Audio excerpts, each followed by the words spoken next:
If you haven't heard, it's Horror Mayhem, and who better to kick it off with than Jack Skellington? I love that movie. It's definitely one of my favorite Tim Burtons, but I have to admit, Corpse Bride runs a close second. But today, we're heading into the land of scary horror. And although most people associate Bram Stoker with Dracula, a copy that I've had for over 40 years. And the best clue, I don't know if you can actually see that, is I bought this new for $1.95. But Bram Stoker wrote more than just Dracula. Today I'm reading from Voices from the Vaults, Authentic Tales of Vampires and Ghosts. This collection is edited by Devendra P. Varma, and on the back cover, Devendra P. Varma has been described as the best PR man vampires ever had and the world's leading gothist.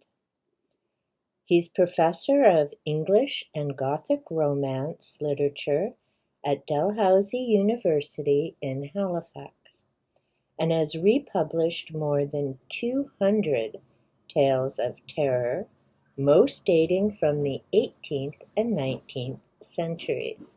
So that's rather cool. He's Canadian. The story that I'm going to read today is The Judge's House, and this is by Bram Stoker. I remembered reading this story a number of years ago.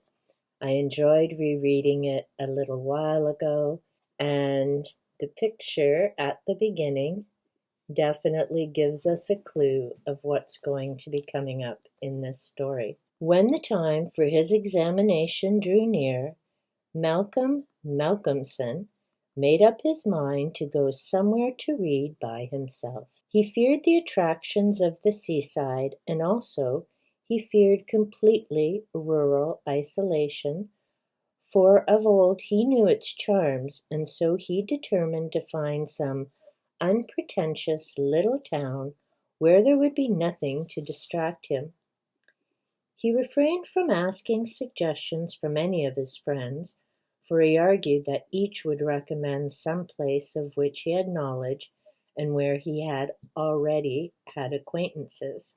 As Malcolmson wished to avoid friends, he had no wish to encumber himself with the attention of friends, and so he determined to look out for a place for himself.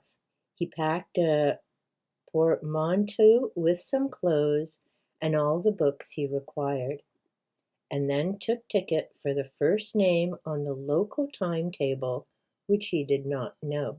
As a former student myself, I know when it was time to study for exams, it's important to make sure you have that quiet time, but I have to admit, it never occurred to me to pack up and go travel somewhere to study. You need to take a break and still hang out with your friends. When at the end of 3 hours' journey he alighted at Benchurch, he felt satisfied that he had so far obliterated his tracks as to be sure of having a peaceful opportunity to pursue his studies. He went straight to the one inn which the sleepy little place contained. Benchurch was a market town, and once in 3 weeks was crowded to excess, but for the remainder of the 21 days it was as attractive as a desert. Malcolmson looked around the day after his arrival to try to find quarters more isolated than even so quiet an inn as the Good Traveller afforded. There was only one place which took his fancy, and it certainly satisfied his wildest ideas regarding quiet. In fact, quiet was not the proper word to apply. Desolation was the only term conveying any suitable idea of its isolation. It was an old, rambling, heavy-built house of the Jacobean style, with heavy gables and windows, unusually small and set higher than was customary in such houses, and was surrounded with a high brick wall, massively built.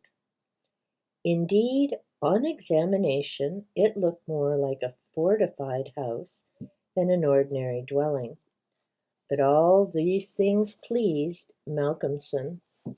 Here, he thought, is the very spot I've been looking for, and if I can only get opportunity of using it, I shall be happy. His joy was increased when he realized beyond doubt that it was not at present inhabited. From the post office he got the name of the agent, who was rarely surprised at the application to rent a part of the old house. Mr. Carnford, the local lawyer and agent, was a genial old gentleman, and frankly confessed his delight at anyone being willing to live in the house.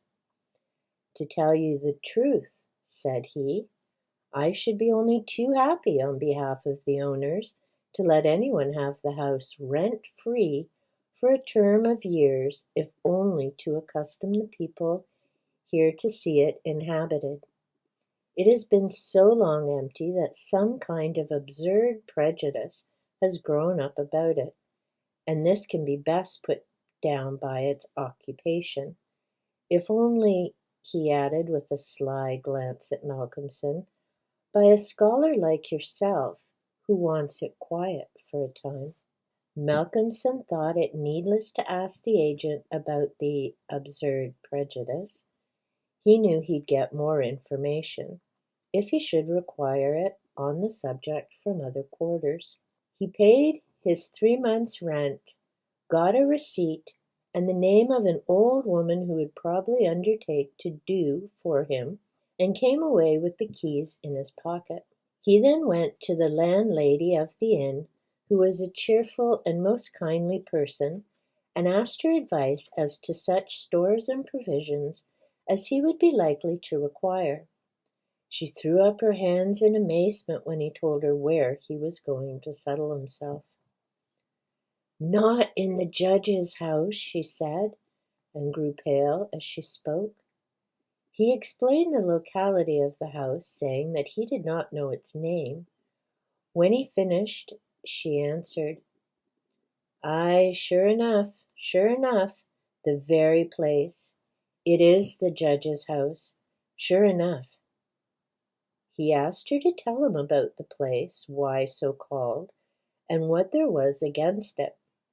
She told him that it was so called locally because it had been many years before, how long she could not say, as she was herself from another part of the country, but she thought it must have been 100 years or more, the abode of a judge who was held in great terror on account of his harsh sentences and his hostility to prisoners. As to what there was against the house itself, she could not tell. She had often asked, but no one could inform her. But there was a general feeling that there was something, and for her own part, she would not take all the money in Drinkwater's bank and stay in the house an hour by herself. Then she apologized to Malcolmson for her disturbing talk. So we have an idea, and if you've ever watched some of the paranormal videos, there's a number of them about the Skirrid Inn in the United Kingdom, and it has the staircase with the hanging noose. And when I was watching some of those episodes, I thought back to this story, and as we progress, you'll know why. "It's too bad of me, sir, and you, a young gentleman too, if you will pardon my saying it, going to live there all alone. If you were my boy, and you'll excuse me for saying it, you wouldn't sleep there a night. Not if I had to go there myself and pull the big alarm bell on the roof." The good creature was so manifestly in earnest and so kindly in her intentions that Malcolmson, although amused, was touched. He told her kindly how much he appreciated her interest in him, and added, "But my dear Mrs. Whitman, indeed you need not be concerned. A man who's reading for the mathematical tripos has too much to think of to be disturbed by any of these mysterious somethings, and his work is of too exact and a prosaic a kind to allow of his having any corner in his mind for mysteries of any kind. Harmonical progression, permutations and combinations, and elliptical functions have sufficient mysteries for me." Mrs. Whitman kindly undertook to see after his commissions, and he went himself to look for the old woman who had been recommended to him. When he returned to the judge's house with her, after an interval of a couple of hours, he found Mrs. Whitman herself waiting, with several men and boys carrying parcels, and an upholsterer's man with a bed in a cart, for she said though tables and chairs might be all very well, a bed that hadn't been aired for mayhap 50 years was not proper for young bones to lie on.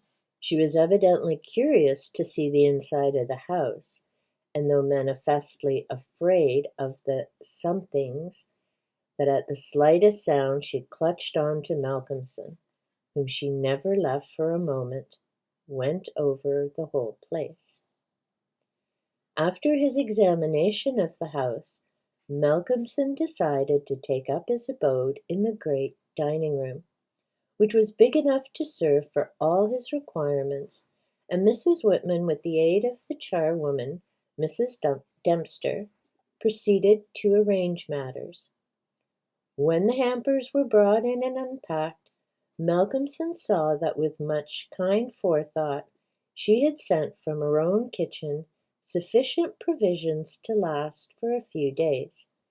Before going, she expressed all sorts of kind wishes, and at the door turned and said, "And perhaps, sir, as the room is big and draughty, it may be well to have one of these big screens put around your bed at night, though, truth to tell, I would die myself if I were to be so shut in with all kinds of things that put their heads round the sides or over the top and look on me."